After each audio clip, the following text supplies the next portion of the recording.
তোমাদের ইলেকট্রনিক্সের অর্ধপরিবাহী নিয়ে আলোচনা করব। তো অর্ধপরিবাহী ক্লাস এগুলো জার্মেনিয়াম এবং সিলিকন,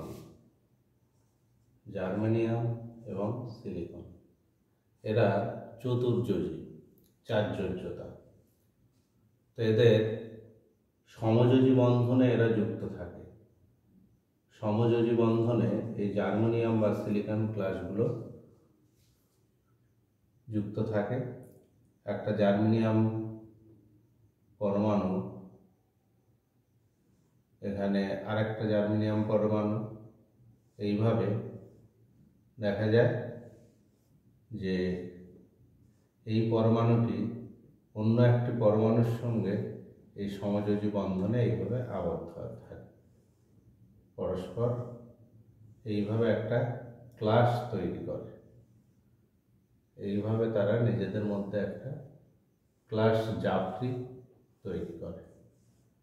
এরকম এটা সিলিকন পরমাণু, সমযোজী বন্ধন, পরস্পর নিজেদের মধ্যে ইলেকট্রন জোড় গঠন করে। এই দুটো বন্ধন দিয়ে দেখানো হচ্ছে ইলেকট্রন জোড়। এরা সহজে বিশুদ্ধ এই সিলিকন বা জার্মেনিয়াম ক্লাস এরা কিন্তু এত ভালো তড়িৎ পরিবহন করতে পারে না।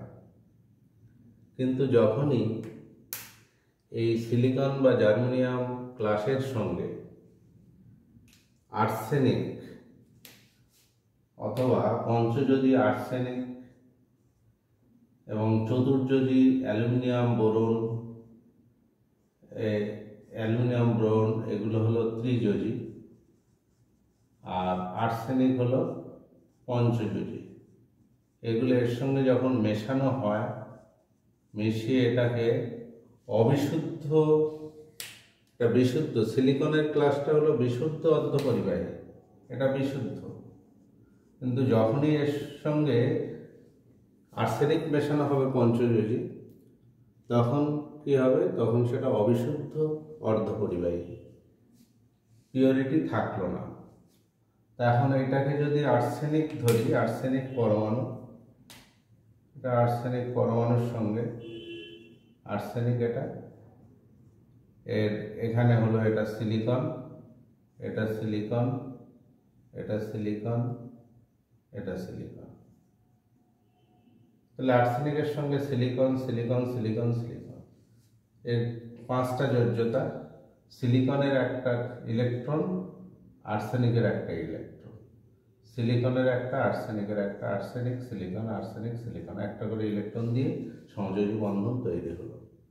তাহলে এখন একটা ইলেকট্রন আর্সেনিকের, একটা মুক্ত ইলেকট্রন, ফ্রি ইলেকট্রন থেকে যাবে, যেটা সমযোজী বন্ধনে গঠন করার পর দেখা যাচ্ছে যেহেতু আর্সেনিকের একটা বেশি আছে, সেটা কি হবে? এক্সট্রা থেকে যাবে, সেটা হলো মুক্ত ইলেকট্রন। তাহলে এইভাবে দেখা যায় খুব সামান্য পরিমাণ আর্সেনিক যদি সিলিকন বা জার্মেনিয়াম ক্লাসের সঙ্গে মেশানো হয়, তাহলে মুক্ত ইলেকট্রনের সংখ্যা বেড়ে যায়। তেমনি ত্রিযোজীর ক্ষেত্রে দেখা যাবে যে একটা ইলেকট্রন ঘাটতি থেকে যায়। এরকম বোরন বা অ্যালুমিনিয়াম পরমাণু, তার সঙ্গে এইখানে এটা সিলিকন পরমাণু, সিলিকন, এর দুটো, একটা ইলেকট্রন, এই বোরনের তিনটে, সিলিকনের সঙ্গে তিনটে, সিলিকন পরমাণুর সঙ্গে বোরনের তিনটে হয়ে গেল। কিন্তু আরেকটা সিলিকন পরমাণুর সঙ্গে যখন বোরনের এটা সমযোজী বন্ধন, তখন এখানে বলা যায় যে একটা ইলেকট্রন ঘাটতি রয়ে গেল, গ্যাপে একটা। এটাকে দেখানো হচ্ছে একটা ইলেকট্রন ঘাটতি, অর্থাৎ একটা ওখানে হোল সৃষ্টি হল। এই ইলেকট্রন ঘাটতি বলা হয় এটাকে, ইলেকট্রন ঘাটতি, এটাকে বলা হয় একটা হোল তৈরি হলো। এইখানে এটাও কিন্তু পরিবহন করে হোলটা। এটা প্রায় ধনাত্মক আধানের সমান ধরা হয়, ইলেকট্রনের এটা ধনাত্মক, ঠিক ইলেকট্রনের অপোজিট, ধনাত্মক আধানের সমান, এবং যেটা কিনা পরিবহন করে। তাহলে এইখানে ইলেকট্রন, এইখানে কি হবে, যখন বোরনের সঙ্গে সিলিকনের এই বোরন পরমাণু মেশানো হবে সিলিকনের সঙ্গে বা জার্মেনিয়াম ক্লাসের সঙ্গে, তখন এইভাবে বোরনের সঙ্গে 3টা হওয়ার পরে একটা করে হোল ওখানে তৈরি হবে, একটা ঘাটতি ইলেকট্রন হোলের ঘাটতি দেখা যাবে। তো এইভাবে যে ইলেকট্রন যেখানে বেশি হচ্ছে সেটাকে বলা হয় এন টাইপ অর্ধপরিবাহী ক্লাস, এটা এন টাইপ, আর এটাকে বলা হয় পি টাইপ ক্লাস।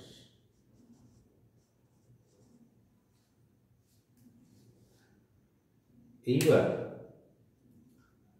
যে অর্ধপরিবাহী, পরিবাহী এবং অন্তরক, আমরা জানি অন্তরক কোনোভাবেই পরিবহন করতে পারে না। আবার অর্ধপরিবাহীর ক্ষেত্রে কি হয়, পরিবহন ক্ষমতা, উষ্ণতা বাড়লে ওর পরিবাহিতা বৃদ্ধি পায়, রোধ কমে যায়। আর ধাতুগুলোর ক্ষেত্রে উষ্ণতা বাড়লে রোধ বেড়ে যায়। তো এই ধাতু, অধাতু এবং অন্তরক পদার্থ, এদের ব্যাখ্যাটা করা যেতে পারে যে তাদের পরমাণুর যে গঠন, বোর তত্ত্ব অনুযায়ী যে কোনো একটা পরমাণুর যে ইলেকট্রনগুলো, নিউক্লিয়াসের চারপাশে যে ইলেকট্রনগুলো থাকে সেগুলো কিন্তু কতকগুলো পারমিটেড এনার্জি, অর্থাৎ কতকগুলো নির্দিষ্ট কক্ষপথে ইলেকট্রনগুলো থাকতে পারে, যে কোনো কক্ষপথে ইলেকট্রনগুলো থাকে না। তো সেই ক্ষেত্রে নির্দিষ্ট শক্তি স্তরে থাকে। এখন এই শক্তি স্তরগুলোকে যদি দেখা যায় নিম্ন শক্তি স্তর থেকে উচ্চ শক্তি স্তরে 1s 2s 2p 3s, তাহলে এইভাবে শক্তি স্তরগুলোর বিন্যাস হয়। তাহলে কোনো একটা পরমাণু এই শক্তি স্তরগুলোয়, তাহলে এরূপ যদি 2টি পরমাণু হয় তাহলে অপর একটি পরমাণু তারও 1s 2s 2p 3s এরকমভাবে থাকবে। কিন্তু দুটো পরমাণু যদি খুব কাছাকাছি এরকম দুটো পরমাণু থাকে, তাদের পারস্পরিক ক্রিয়ায় কি হবে, এর 1s এর 2s 2p 3s, এই যে শক্তি স্তরগুলো কিন্তু একটার উপরে আর একটা থাকবে না, একটা খুব কাছাকাছি চলে আসে, মানে খুব কাছাকাছি থাকবে। কেন? কারণ পাউলির অপবর্জন নীতি অনুসারে যে কখনোই কি হবে, একই এনার্জি লেভেলে থাকতে পারবে না সব কিছু। তাহলে সেক্ষেত্রে বলা যায় পাউলি অপবর্জন নীতি অনুসারে দুটো পরমাণুর এরকম পারস্পরিক ক্রিয়ায় কি হবে, তাদের শক্তি স্তর, একটা শক্তি স্তরের সঙ্গে একটা শক্তি স্তর একই লাইনে থাকতে পারবে, একই শক্তি স্তর হবে না, সামান্য হলেও পার্থক্য থাকবে। তো এইভাবে যদি একটা পরমাণুর মানে পরিবাহী বা অর্ধপরিবাহী তাদের যদি ক্লাস আকার এরকম নেওয়া হয়, তাহলে সেই ক্লাসের মধ্যে অসংখ্য পরমাণু থাকবে। এবার এই পরমাণুগুলো কি হবে, যে তারা ওই অসংখ্য পরমাণু তাদের ওই এনার্জি লেভেলগুলো, শক্তি স্তরগুলো কি হবে, একটার সঙ্গে আর একটা কিন্তু একই হবে না। যেহেতু এনার্জি লেভেল একই নয়, সেই জন্য এনার্জি লেভেলগুলো সামান্য হলেও পৃথক এবং খুব কাছাকাছি থাকবে। কাছাকাছি ঘন সন্নিবিষ্ট হয়ে কী হবে, তখন সেটা একটা পটির সৃষ্টি করবে পারস্পরিক ক্রিয়ার ফলে।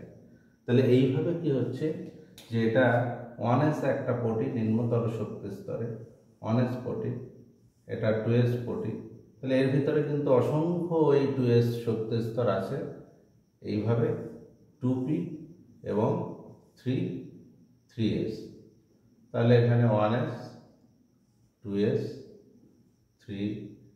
2s 2p 3s, তাহলে এইভাবে শক্তি স্তরে শক্তি পটি তৈরি হলো।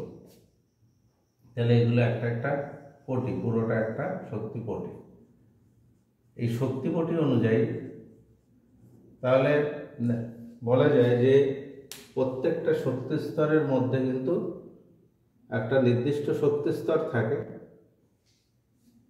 এই শক্তি স্তরগুলোর মাঝে কিন্তু কোনো শক্তি স্তর থাকতে পারে না। এখন দেখা যায় এই দুটো শক্তি স্তরের মধ্যে যে গ্যাপ, যে পার্থক্য শক্তির, সেইটাকে নিষিদ্ধ অঞ্চল বলা হয়, যে ওই অঞ্চলের মধ্যে কোনো শক্তি স্তর থাকতে পারে না। এখন দেখা যায় যে অন্তরক পদার্থের ক্ষেত্রে, আচ্ছা এইবার এখানে একটা কথা বলার আছে যে এই শক্তিপটি তৈরি হলো, শক্তিপটি, তার মধ্যে দেখা যায় যে ইলেকট্রনগুলো যখনই ওই শক্তি স্তরে থাকে সবসময় মিনিমাম এনার্জি লেভেলে থাকতে চায়।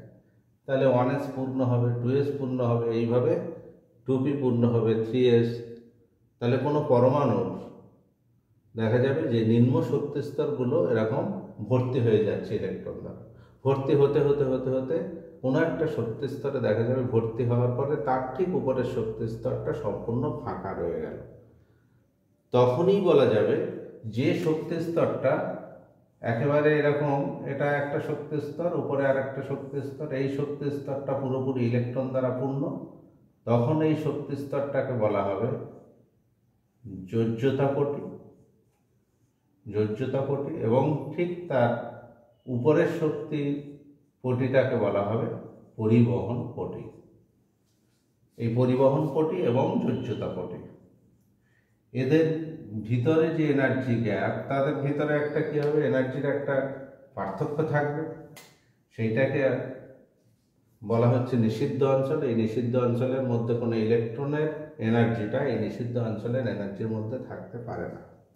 তাহলে এখন এই যোজ্যতাপটি এবং পরিবহন পটি, অর্ধপরিবাহীর ক্ষেত্রে কি হয়, এই যোজ্যতাপটি এবং পরিবহন পটির মধ্যে যতটা এনার্জি ডিফারেন্স থাকে, সেটা অন্তরক হলে ওই পরিবহন পটি এবং যোজ্যতাপটির মধ্যে তাদের গ্যাপিংটা অনেক বেশি হয়। আর যখন এই ধাতুর ক্ষেত্রে হয়, সেক্ষেত্রে কি হয়, যোজ্যতাপটি এবং পরিবহন পটি পরস্পর এরকম, এটা পরিবহন পটি, আবার এটা হলো যোজ্যতাপটি। তাহলে পরস্পর এটাকে ওভারল্যাপিং হয়ে যায়। এটা হলো নিচেরটা হলো এটা যোজ্যতাপটি ধাতুর ক্ষেত্রে, আর এইটা হলো উপরে এটা পরিবহন পটি। তাহলে অটোমেটিক্যালি এই যোজ্যতাপটিতে যে ভর্তি ইলেকট্রনগুলো থাকার জন্য কি হয়, এই ইলেকট্রনগুলো সহজে তড়িৎ পরিবহন করে। তাহলে এটা ধাতুর ক্ষেত্রে ওভারল্যাপ হয়। যদি অধাতুর ক্ষেত্রে এরকম বলি, তাদের মধ্যে এই এনার্জি গ্যাপটা থাকে, আর পরিবহন পটি ও যোজ্যতাপটি। আর অন্তরকের ক্ষেত্রে কি হয়, এদের মধ্যে এনার্জির পার্থক্যটা অনেক বেশি হয়, যে কারণে অন্তরক পদার্থ সহজে তড়িৎ পরিবহন করে না। এটা পটিতত্ত্বের সাহায্যে এই তিনটেকে ব্যাখ্যা করা যেতে পারে। তাহলে যোজ্যতাপটি বলা হলো, যোজ্যতাপটি অঞ্চলে ইলেকট্রন কিন্তু ভর্তি থাকে, ঠিক তার উপরে যেটা আনফিল্ড ফাঁকা, সেই পটিটাকে, শক্তি স্তরটাকে বলা হচ্ছে, শক্তি পটিটাকে বলা হয় পরিবহন পটি। এখন পরিবহন পটিতে সম্পূর্ণ ফাঁকাও হতে পারে, আবার আংশিক ফিল্ড অর্থাৎ অল্প কিছু ইলেকট্রন দ্বারা ভর্তিও থাকতে পারে, সেটা হলো পরিবহন পটি।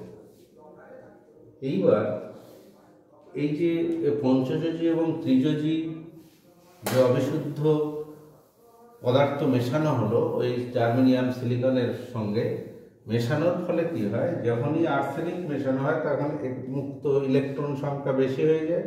মুক্ত ইলেকট্রন সংখ্যা বেশি হলে তখন সেটা এন টাইপ ক্লাস হয়। এই এন টাইপ ক্লাসের ক্ষেত্রে যে উপরে যেটা থাকে এটা পরিবহন পটি, আর এটা হলো যোজ্যতাপটি। এটা N type class, N type অর্ধপরিবাহী ক্লাস, এটা যোজ্যতাপটি, আর উপরে এটা পরিবহন পটি।